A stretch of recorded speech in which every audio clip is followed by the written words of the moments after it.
자, 이 강의는 기초적인 C 사용법은 알고 있지만 아직 C++를 배우지 못한 학생들을 위한 보충 자료입니다.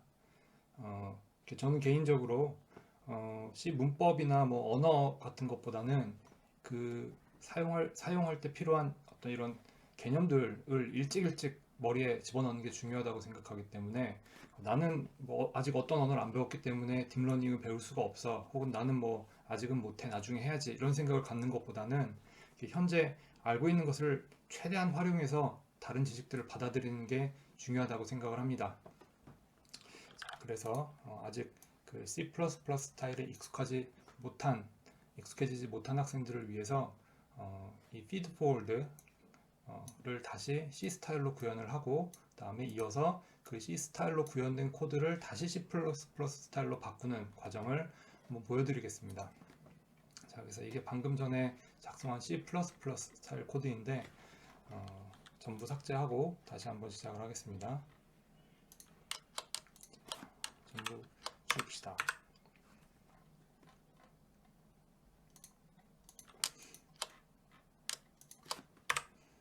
자, 전부 지웠죠. 자, 저는 코딩 시작할 때 항상 printf hello world로 시작을 합니다.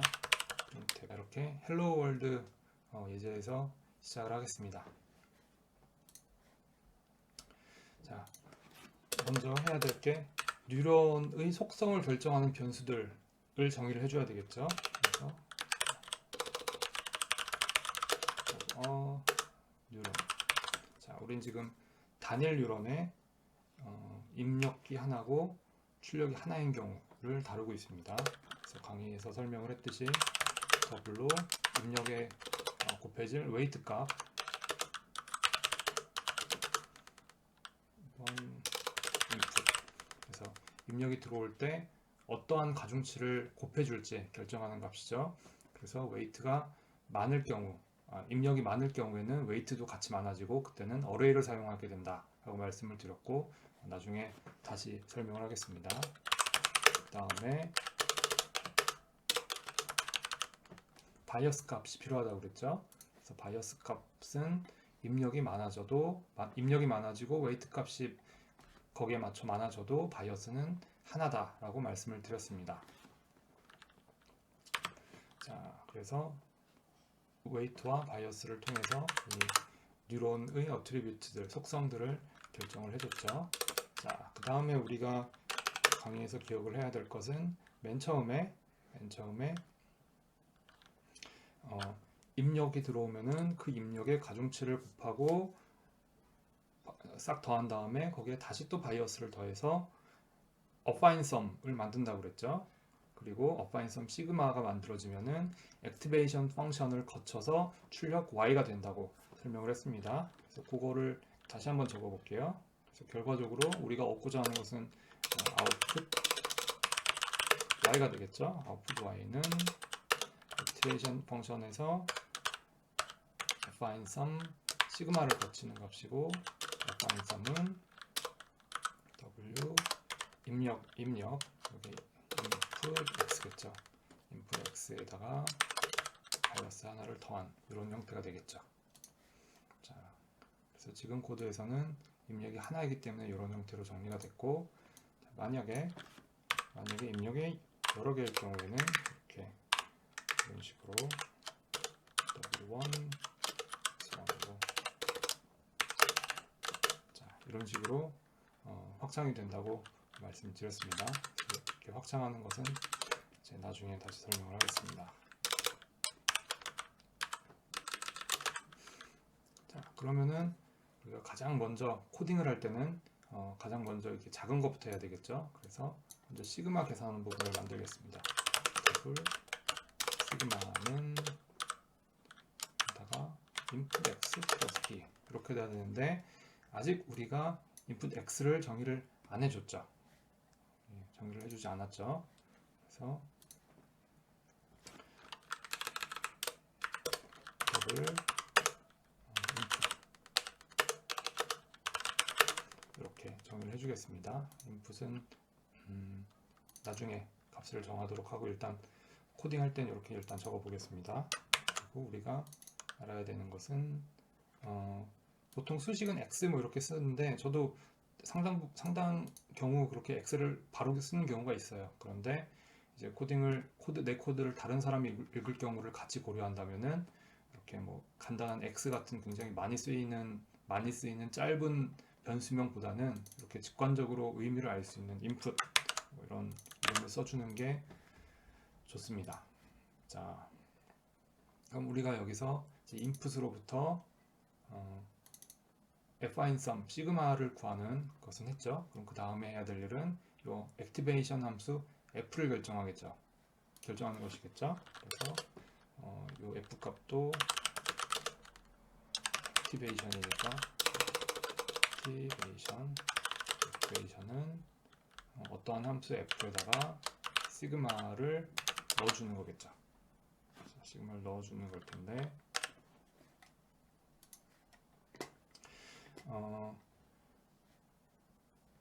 우리가 여기서 linear 혹은 identity activation function을 사용한다면 fx는 그냥 x가 된다고 그랬죠. 그래서 바로 시그마를 쓸 수가 있을 겁니다. 자,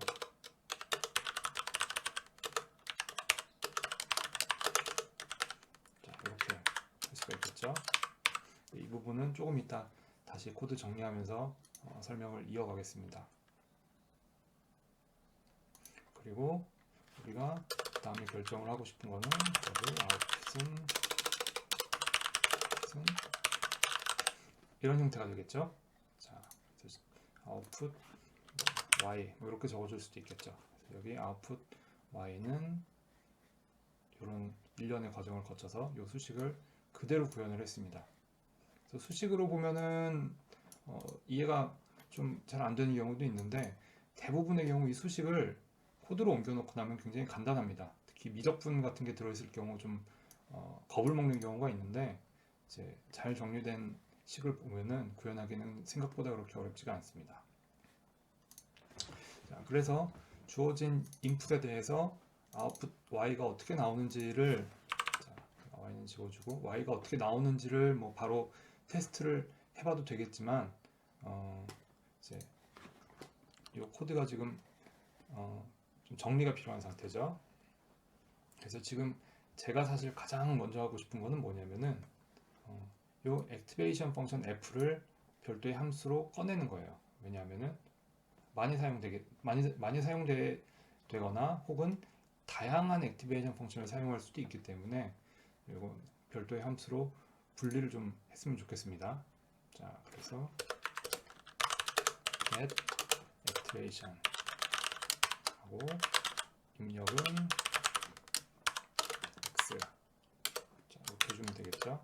제가 지금 이제 C++ 컴파일러를 사용하기 때문에 이런 식으로 레퍼런스를 집어넣고 있는데 여러분들이 뭐 C 컴파일러를 사용하신다면은 이렇게 집어넣어도 됩니다. 근데 나중에 여러분들이 굉장히 빈번하게 이렇게 파라미터를 집어넣는 경우에는 내부적으로 이렇게 복사를 한 번씩 하기 때문에 느려져요.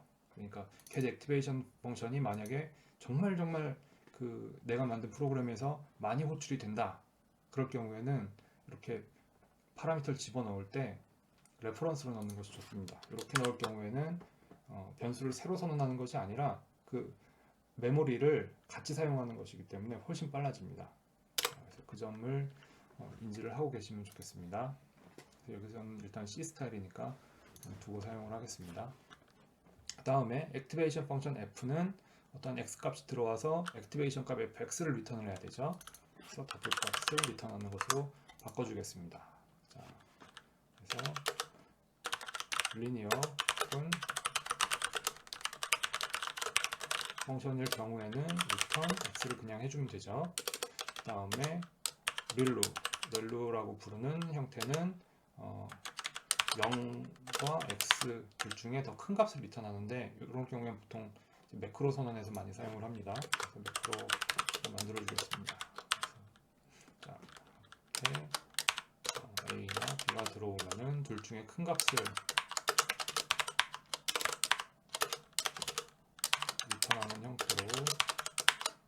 매크로를 하나 만들어 줬습니다. 제가 이제 굳이 max2 이렇게 적은 이유는 두 개가 들어온다는 점도 있지만 이제 보통 다양한 라이브러리들을 나중에 갖다 쓰다 보면은 이제 뭐 max, 뭐 min 이런 매크로들은 다른 라이브러리들에서 정의를 해놓은 경우가 많습니다. 그때는 뭐 네임스페이스를 써서 분리하는 경우도 있지만 간단하게 이렇게 이름을 살짝 바꿔서 이제 구분하게 하는 방법도 있겠죠.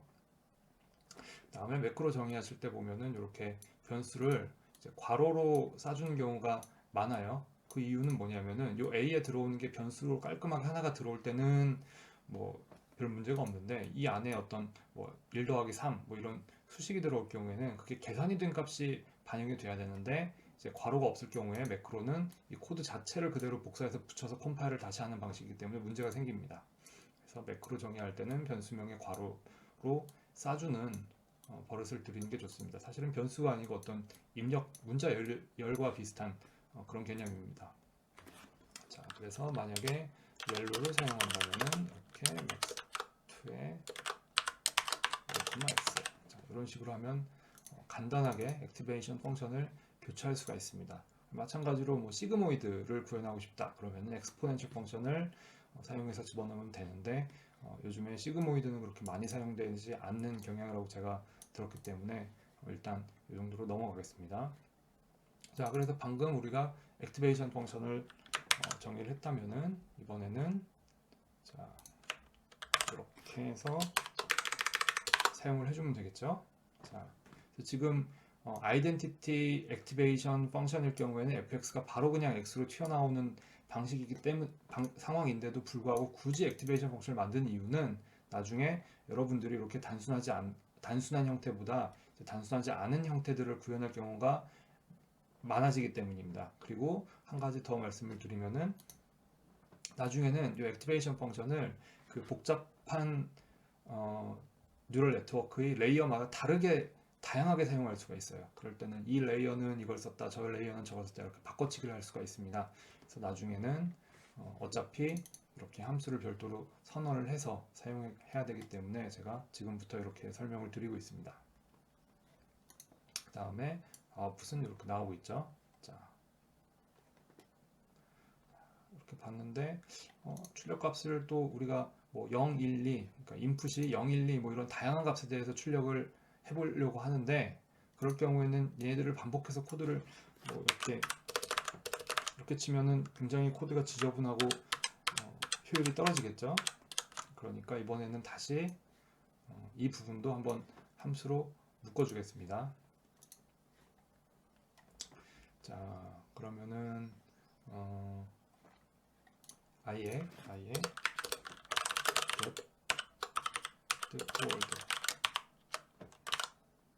혹은 뭐 feed forward 뭐 이런 함수 이름을 사용할 수가 있겠죠.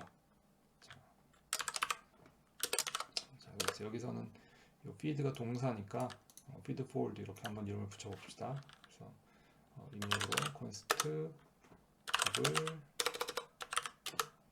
input 자, 이렇게 feed forward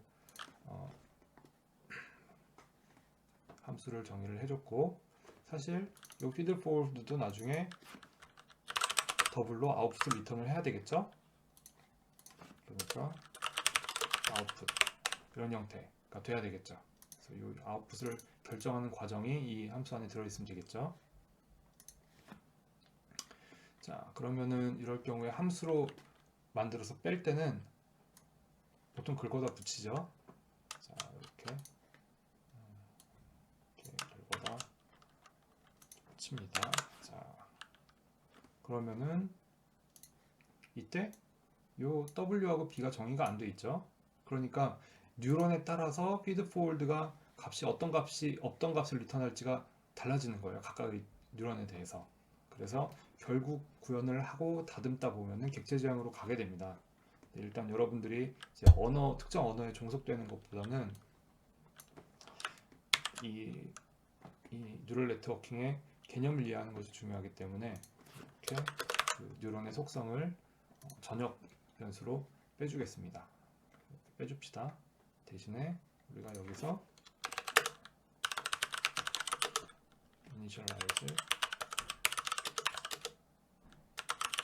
그러니까 결국은 뭐 W는 뭐다, 다음에 B는 뭐다 하는 것을 여기서 결정을 해줘야 되겠죠. 그래서 변수를 전역으로 뺄 경우 초기화를 여기서 하는 방법도 있겠지만 우리가 나중에 일반적으로 다양한 뉴런을 다뤄야 되기 때문에 이제 이 안쪽에서 초기화 값을 결정하는 것으로 알고 계시는 것이 조금 더 적절할 것 같습니다. 자, 그래서 feed forward 함수를 넣고 다음에 W하고 B 이 두 가지 뉴런의 속성인데 제가 지금 전역으로 빼놨죠. 다음에 input은 feed forward를 할 때 이렇게 안쪽으로 집어넣어주게 됩니다. 입력이니까 입력이 feed forward의 입력은 그 뉴런이 받는 입력이고 출력은 그 뉴런이 내놓는 출력 이렇게 되겠죠. 자, 그래서 들어온 입력에 대해서 시그마 그 affine sum을 이런 식으로 wx 플러스 b로 계산을 하게 됩니다. 시그마가 바뀔 일 없으니까 콘스트로 묶어주죠. 저 같은 경우는 콘스트를 붙일 수 있으면 꼬박꼬박 다 붙이는 편입니다. 왜냐하면 이게 입력으로 들어온 값을 바꾸는 그 실수를 많이 할 수 있기 때문에 이제 실수를 방지하자는 측면에서 이렇게 콘스트 같은 걸 꼬박꼬박 붙이는 편입니다. 그 다음에 액티베이션 값 나오고 그 액티베이션 값이 아웃풋으로 출력이 되죠. 그래서 사실 여기서 콘스트로 만들어주고 콘스트 더블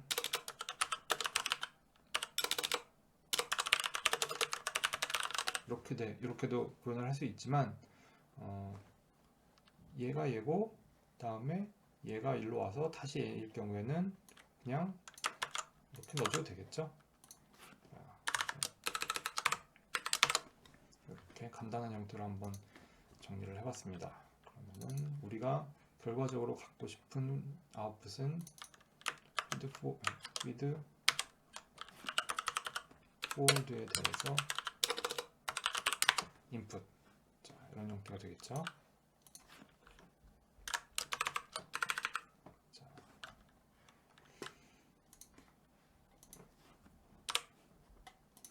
우리가 강의에서 본 예제에서는 W가 2.0이었고 B가 1.0이었나요? 예. 사실 이 값 자체는 중요하지 않습니다. 그 이후에 이제 테스트할 때는 이 값을 어떻게 자동으로 결정할 것인가, 그러니까 이 뉴런을 훈련시키면서 이 W하고 B 값을 자동으로 결정을 하는 방법을 배우게 될 겁니다. 근데 오늘은 이제 feed forward를 이해하는 것이 중요하기 때문에 이 값은 제가 임의로 지정을 했습니다. 자, 그렇게 해서 이 뉴런의 속성을 초기화를 해줬죠. 그 다음에 인풋이 다양할 수 있겠죠. 자, 보면은 이 인풋도 결국은 얘니까 사실 여기다 바로 넣어줄 수도 있겠죠. 자, 그래서 테스트를 위해서 한번 몇 가지 출력을 해봅시다. 자, 인풋은 0일 경우, 그 다음에 좀 위로 뺄까요? 자, 이렇게 하고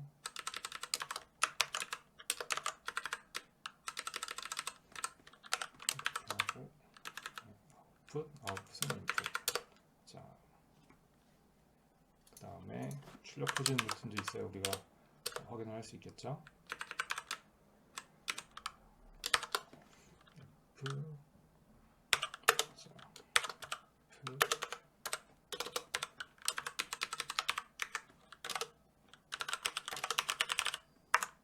자, 이렇게 하면은 입력이 0일 때 출력이 뭐가 나오는지를 확인할 수 있겠죠. 자, 한 가지 말고 뭐 0, 1, 2 자, 이렇게 다양한 경우에 대해서 테스트를 해봅시다. 자, 그래서 0, 1, 2에 대해서 입력을 받으면은 wx 플러스 b를 계산한 다음에 다시 액티베이션 펑션을 거쳐서 아웃풋을 내서 이렇게 1 나왔고 마찬가지로 3, 5가 출력이 되는 것을 확인을 하였습니다. 자, 그래서 여기까지 C 스타일로 간단하게 이 그 뉴런의 feed forward를 구현을 해보았습니다. 다음 강의에서는 마찬가지로 보충 자료로 지금 만들어진 코드를 다시 C++로 한번 정리를 해보겠습니다.